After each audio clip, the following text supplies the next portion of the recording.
Hey everyone, welcome back to the channel, and today we are diving into something exciting, a slightly critical discussion about Wuthering Waves version 2.0, which is set to be debut on January 2nd.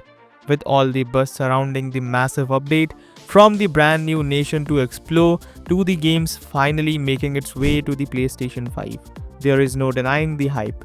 But as much as we love the game, there is one big thing that Kuro Games really need to get right with version 2.0. So stick around because we are going to break it all down. What worked in version 1.0, what didn't, and why this upcoming update could make or break Wuthering Waves for many players. And hey, if you are as pumped for version 2.0 as I am, don't forget to hit the like button and subscribe for more content like this. Let's get into it. Alright, first thing first, version 2.0 is shaping up to be a game changer.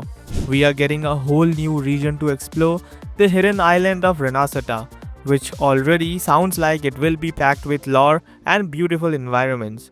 Plus, with the game landing on PS5, it's clear Kuro Game is aiming to reach a broader audience. And let's not forget Brant, Charlotte, Roccia, Zani and Phoebe, all new exciting Resonators joining the roster. Zani in particular has already sparked a lot of curiosity, and I can't wait to see how these characters fit into the world and whether they will add that much needed shakeup to the Resonator lineup. But here is the thing, and I know I am not alone in this, the Resonator imbalance between the male and female Resonator is something Kuro Games seriously need to address in version 2.0. Right now, Wuthering Waves has 25 Resonators in total, and only 7 of them are male. Even when we factor the Phase 2 banner of version 1.4 and the upcoming Rinascita characters, the number only jumps to 31 Resonators in total, with still just 8 male characters. To put it bluntly, 75% of the playable roster is female. Now don't get me wrong here, Wuthering Wave has some amazing female characters. Their designs are stunning, their kits are versatile, and they are undeniably fun to play. But the heavy skew towards female characters leaves a lot to be desired for players who want more diversity. Here is why this is important. Other games like Genshin Impact and Honkai Star Rail have faced similar criticism. A lot of anime-style gacha games cater primarily to male players, which often leads to focus on female characters, and sometimes, let's be honest, it gets little too close to over-sexualization. Now Wuthering Waves has done a decent job avoiding these traps, but the lack of male characters is still noticeable. It's not just about representation either. More male characters could bring fresh perspectives, deeper narratives, and new playstyle that makes the game even more engaging. Take Shanglia for example. He was introduced back in version 1.2, and while he is a fantastic addition, he is the last new male character we have got. Sure, we saw rerun of Jian in version 1.3, but rerun isn't the same as fresh content. This means we have gone over 2 months without a new male Resonator, which is pretty significant when you think about how fast the gacha game cycle moves. Brant's introduction in version 2.0 is a step in the right direction, but it feels more like an exception than the rule. Adding more male Resonators isn't just about evening out the numbers, it's about what they could bring to the story and gameplay. Let's talk about the story first. Wuthering Waves has already won awards for its narrative, like the Google Play Hong Kong Awards for the best story. Adding more male characters could help diversify the storytelling, introducing new motivation and dynamics that don't just revolve around the protagonist. For example, what if we had a male character with a mysterious backstory tied to the lament, or someone who could challenge Rover's ideals in a meaningful way? It's these kind of possibilities that could make the narrative even more compelling. And from the gameplay perspective, male Resonators often bring unique kits that stand out. Imagine a male Resonator who specializes in tackling a crowd control role that are currently dominated by female characters. The potential here is huge. Now, let's talk about Rinascita, the new region coming in version 2.0. This place is shaping up to be a treasure trove of new characters, quests, and lore. We know that Charlotte, Roccia, and the Carnival family will play a big role here, but what about male representation?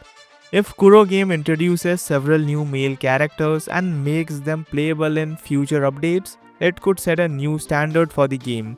Brant might just be the start of a larger shift, and honestly, I really hope that's the case. Another area where Wuthering Wave could improve is by fleshing out its existing lore and characters. One glaring example is Geshu Lin, a figure surrounded in mystery and one that has captured the curiosity of many players. For those unfamiliar, Geshu Lin was the former general of Midnight Rangers, preceding and rivaling Jian. He vanished during the infamous battle beneath the Crescent, a vital moment in Wuthering Waves lore.